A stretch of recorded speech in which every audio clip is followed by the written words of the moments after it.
जरा सोचिए, आज जो कुछ हमारी जिंदगी में हो रहा है, रिश्तों का टूटना, सच का कमजोर होना, पैसों की भूख, तनाव या फिर अकेलापन। अगर मैं कहूँ ये सब कुछ हजारों साल पहले ही लिख दिया गया था। ये वीडियो कोई कहानी नहीं और ना ही कोई ओपिनियन। ये शास्त्रों में लिखी हुई भविष्यवाणी है जो आज हमारी आंखों के सामने सच बनकर खड़ी। तो दोस्तों, आज हम कलयुग को केवल शब्दों में नहीं बल्कि शास्त्रों के अनुसार श्री भागवत पुराण, विष्णु पुराण और नारद पुराण के प्रमाणों से समझें। दोस्तों, वीडियो के अंत तक बने रहें क्योंकि वीडियो के अंत में बताया गया है कलयुग से बचने का एकमात्र उपाय। दोस्तों, शास्त्रों के अनुसार समय को 4 युगों में बांटा गया। सबसे पहले आता है सतयुग, जो कि 17,28,000 सालों का था। फिर आता है त्रेता युग, जो कि 12,96,000 सालों का था। उसके बाद आता है द्वापर युग, जो कि 8,64,000 सालों का था। और इसी तरह आता है कलयुग। शास्त्रों के अनुसार कलयुग 4,32,000 सालों का है। महाभारत के युद्ध के बाद भगवान श्री कृष्ण जी के पृथ्वी से प्रस्थान करने के साथ ही कलयुग की शुरुआत हुई। अगर हम गणना करें तो भी 5,000 साल ही बीते, यानी हम कलयुग के प्रथम चरण में हैं। आज जो भी कुछ हो रहा है वो कलयुग का अंत नहीं बल्कि शुरुआत है। कलयुग का वर्णन भागवत पुराण में। कलयुग में धन ही मनुष्य की पहचान बनेगा। धर्म और न्याय शक्ति के आधार पर तय होंगे। अर्थ, इंसान की इज्जत उसके पैसों से होगी, उसके चरित्र से नहीं।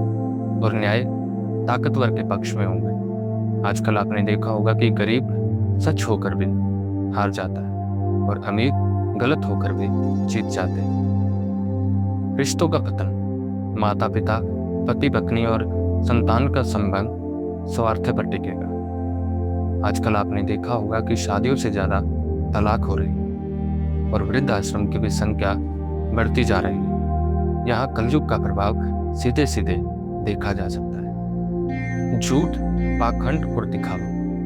धर्म केवल बाहरी वेश में रह जाएगा। सच बोलने वाले को मूर्ख समझा जाएगा। आपने देखा होगा कि कुछ साधु पहरावे से तो साधु लगते हैं पर अपने आचरण से नहीं। कलयुग का सबसे बड़ा सच, कुछ लोग साधु का पहरावा पहनकर धर्म का ज्ञान देते हैं और उन्हीं में से कुछ जेल की सलाखों के पीछे अपने कर्मों की सजा काट रहे हैं। मनुष्य का मानसिक पतन, इसका उल्लेख हमें विष्णु पुराण में मिलता है कि कलयुग में मनुष्य क्रोधी, लोभी और असंतुष्ट हो। आजकल हमने देखा होगा कि हमें बहुत छोटी छोटी बातों पर बहुत गुस्सा आ जाता है। ये डिप्रेशन और तनाव बड़ी आम बात हो गई। शासन और राजनीति पर शास्त्रों की भविष्यवाणी, इसका उल्लेख हमें श्री भागवत पुराण में मिलता है कि राजा जनता को पालने की बजाय लूटने लगेंगे। आजकल हम देखते हैं कि टैक्स कितना बढ़ गया है पर उसके मुकाबले हमें उतनी सुविधाएं नहीं मिलती। कलयुग में कल के अवतार का शास्त्रीय प्रमाण, कलयुग का अंत और धर्म की पुनः स्थापना करने के लिए भगवान विष्णु जी का अंतिम अवतार यानी कल के अवतार का शास्त्रों में पूर्ण तौर पर वर्णन मिलता है। कलयुग के अंत में विष्णु यश नामक ब्राह्मण के घर से कल्कि नाम से भगवान विष्णु जी अपना अंतिम अवतार लेंगे। अधर्म का नाश कर पुनः सतयुग की स्थापना करेंगे। दोस्तों, अब आते हैं सबसे खास बात पर, कलयुग में मुक्ति का मार्ग। वैसे तो इसका प्रमाण अनेकों शास्त्रों में है पर स्पेशली नारद पुराण में लिखा है कि कलयुग से हमें सिर्फ नाम स्मरण ही बचा सकता है। कोई कठिन तपस्या नहीं, कोई बड़ा यज्ञ नहीं, बस नाम स्मरण ही काफी है। तो दोस्तों, कलयुग कोई डराने वाली कहानी नहीं, ये तो शास्त्रों में लिखा हुआ सच है।